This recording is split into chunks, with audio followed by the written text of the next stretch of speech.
Ang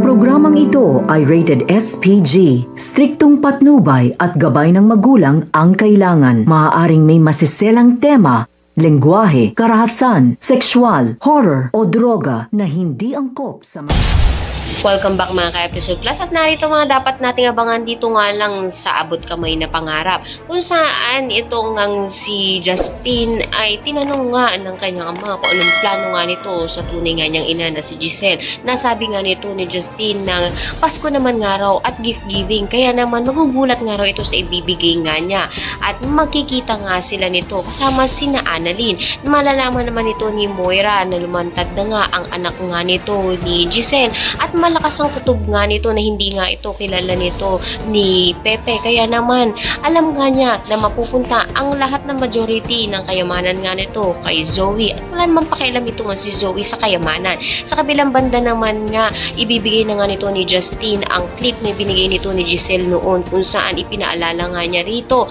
na nagpakilala nga dati ito sa kanya bilang Tita Giselle. Mahihirapan nga ito nga si Giselle upang makuha nga muli ang loob nga ng kanyang anak dahil na nga rin sa sama na nararamdaman nga nito sa kanya. Kaya naman pakatutukan pa natin ang mga susunod na kabanata. Maraming salamat sa inyo.